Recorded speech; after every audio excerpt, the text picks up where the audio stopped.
오늘 우리에게 주신 하나님의 말씀은 마태복음 14장 1절로 12절 말씀입니다. 마태복음 14장 1절로 12절을 다 찾으셨으면 한 절씩 교독하겠습니다. 제가 먼저 1절을 봉독해 드리겠습니다. 그때에 분봉왕 헤롯이 예수의 소문을 듣고 그 신하들에게 이르되 이는 세례 요한이라 그가 죽은 자 가운데서 살아났으니 그러므로 이런 능력이 그 속에서 역사하는도다 하더라. 전에 헤롯이 그 동생 빌립의 아내 헤로디아의 일로 요한을 잡아 결박하여 옥에 가두었으니 이는 요한이 헤롯에게 말하되 당신이 그 여자를 차지한 것이 옳지 않다 하였음이라. 헤롯이 요한을 죽이려 하되 무리가 그를 선지자로 여김으로 그들을 두려워하더니 마침 헤롯의 생일이 되어 헤로디아의 딸이 연석 가운데서 춤을 추어 헤롯을 기쁘게 하니 헤롯이 맹세로 그에게 무엇이든지 달라는 대로 주겠다고 약속하거늘 그가 제 어머니의 시킴을 듣고 이르되 세례 요한의 머리를 소반에 얹어 여기서 내게 주소서 하니 왕이 근심하나 자기가 맹세한 것과 그 함께 앉은 사람들 때문에 주라 명하고 사람을 보내어 옥에서 요한의 목을 베어 그 머리를 소반에 얹어서 그 소녀에게 주니 그가 자기 어머니에게로 가져가니라. 요한의 제자들이 와서 시체를 가져다가 장사하고 가서 예수께 아뢰니라. 아멘. 저는 오늘 본문 말씀을 가지고 메시아를 위한 거룩한 희생이라는 제목으로 은혜를 나누기를 원합니다. 우리가 오늘 읽은 이 마태복음 14장의 시작은 매우 기묘한 분위기 속에서 시작됩니다. 당시 갈릴리의 통치자였던 이 분봉왕 헤롯 안티파스가 예수님의 소문을 듣습니다. 그런데 그 반응이 예사롭지가 않은 것이죠. 2절을 보니까 그는 이렇게 말합니다. 이는 세례 요한이라 그가 죽은 자 가운데서 살아났으니 그러므로 이런 능력이 그 속에서 역사하는도다. 죽은 자가 다시 살아나서 이러한 능력을 나타내고 있다라는 것이죠. 세례 요한이 죽었습니다. 그런데 다시 살아났다. 이들 분위기가 어떤 분위기인지 대충은 짐작이 갑니다. 헤롯은 권력의 정점에 있었지만 그의 내면은 극심한 공포와 죄책감에 시달리고 있었습니다. 왜입니까? 그가 바로 하나님의 사람인 이 세례 요한을 죽였기 때문입니다. 오늘 본문은 이 예수님의 사역이 확장되는 이때에 왜 세례 요한이라는 이러한 거룩한 선지자가 이렇게 허무하게 너무나 허망한 죽음을 맞이해야 했는지 이 회상 형식으로 보여주고 있습니다. 오늘 우리는 이 세례 요한의 죽음을 통해서 이 메시아를 위한 거룩한 희생이 무엇이며 또 주님의 길을 예비하는 자의 그 삶이 어떠해야 하는지 함께 나누기를 원합니다. 첫 번째로 이 메시아를 위한 거룩한 희생은 진리를 위해 타협하지 않는 희생입니다. 세례 요한이 감옥에 갇히고 죽음을 당한 그러한 이유는 단 하나였습니다.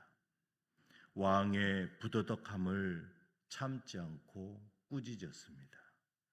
세례 요한은 헤롯이 첫 아내와 이혼한 문제나 또 아내를 여러 명을 둔 그 문제 때문이 아닌 것이죠. 동생의 아내 헤로디아를 빼앗아서 자기 아내로 취한 것, 바로 그것을 죄로 문제 삼았다라는 것입니다. 이것은 하나님의 율법을 정면으로 거스리는 일이었기 때문입니다. 세례 요한은 하나님의 선지자로서 하나님의 뜻을 전했습니다. 그러나 세상 사람들은 어떻습니까? 권력 앞에 침묵할 때도 있다라는 것이죠. 적당히 타협하면 목숨을 보존할 수도 있고 또 왕의 측근이 되어서 이 부귀 영화를 누릴 수도 있습니다. 우리의 역사를 봐도 그렇죠. 그러나 이 요한의 길은 달랐다라는 것입니다. 4절에 당신이 그 여자를 차지한 것이 옳지 않다. 거룩한 희생은 옳지 않은 것을 옳지 않다라고 말하는 것. 그 용기에서 시작됩니다. 요한은 자신의 안위보다 하나님의 공의가 바로 서는 것을 더 중요하게 여겼던 것이죠. 메시아의 길을 예비하는 자는 세상의 비위를 맞추는 자가 아니라 세상의 죄를 지적하고 그들이 회개하고 주님께 돌아오게 하는 자, 바로 그러한 자라는 것이죠. 오늘 우리는 어떻습니까? 세상 속에서 메시아의 길을 예비하는 자와 같은 거룩한 용기를 가지고 있습니까? 두 번째로 메시아를 위한 거룩한 희생은 이 사람의 체면보다 하나님의 시선을 의식하는 삶입니다. 본문 중반부를 보니까 이 헤롯의 생일 잔치 장면이 묘사되어 있습니다. 이 장면을 영화로 만든 것도 많죠. 이 화려한 장치 그리고 감미로운 음악에 맞춰서 아리따운 이 헤로디아의 딸 살로메가 이 손님들 앞에서 춤을 추며 이 헤롯을 기쁘게 합니다. 분위기에 취한 이 헤롯은 망령된 맹세를 합니다. 7절에 그녀가 요구하는 것이 무엇이든 달라는 대로 주겠다라고 약속합니다. 딸 살로메는 어머니 헤로디아가 시키는 대로 요한의 머리를 요구했을 때 9절을 보니까 헤롯의 상태를 이렇게 기록합니다.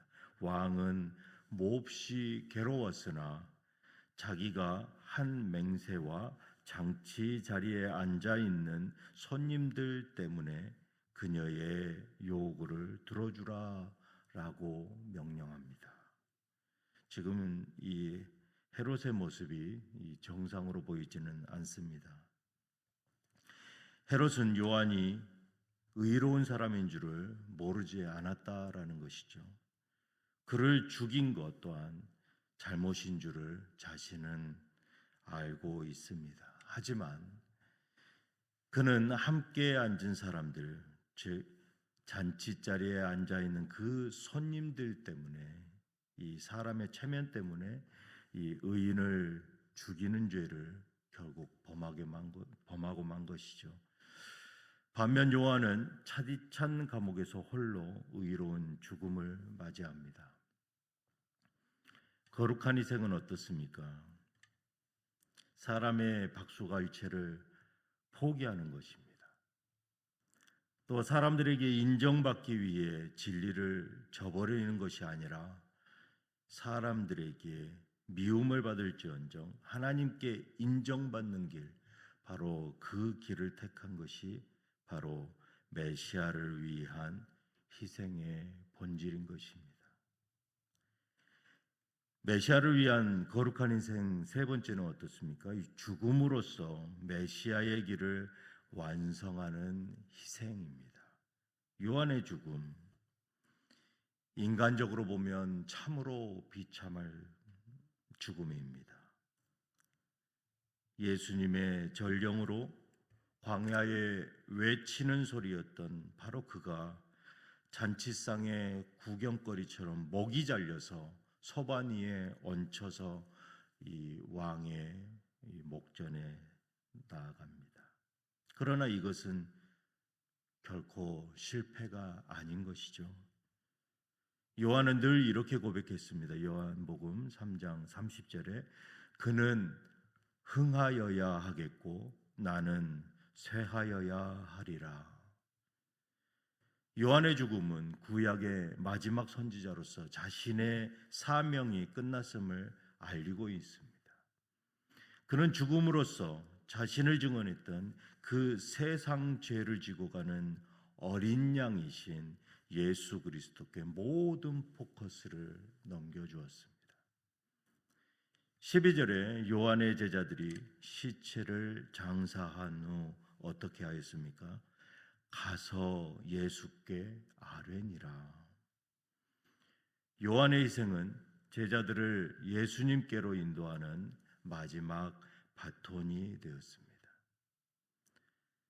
자신의 이름이 사라지고 오직 예수 그리스도의 이름만 드러난다면 그것이 가장 영광스러운 희생임을 요한은 온몸으로 증명했습니다.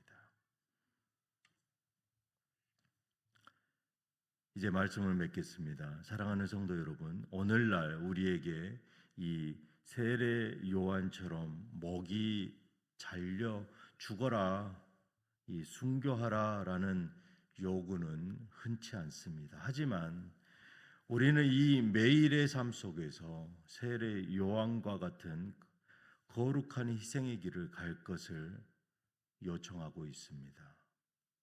그 거룩한 희생의 길은 어떤 길입니까? 바로 나의 자존심과 체면을 죽이는 희생입니다. 헤롯처럼 사람들의 시선 앞에 죄를 선택하지 마시기 바랍니다. 죽음을 위해 내 고집과 체면을 내려놓은 것, 그것이 오늘의 거룩한 희생입니다. 또 불의에 침묵하지 않는 희생입니다. 이익을 위해서 불의와 타협하지 마시길 바랍니다. 손해를 보더라도 그리스도인답게 정직을 선택하십시오. 그리고 예수님을 드러내는 희생입니다. 나의 성공과 나의 자랑이 아니라 나를 통해서 예수님이 증거된다면 기꺼이 조연의 자리로 내려가셔도 기쁜 일입니다. 세례 요한의 그 죽음 소식을 들은 예수님은 이후에 빈들로 나아가서 오병이어의 기적을 베푸십니다. 요한의 희생으로 이 시작된 슬픔은 주님 안에서 수만 명의 먹이는 그러한 생명이 살아나는 생명의 잔치로 이어졌던 것이죠.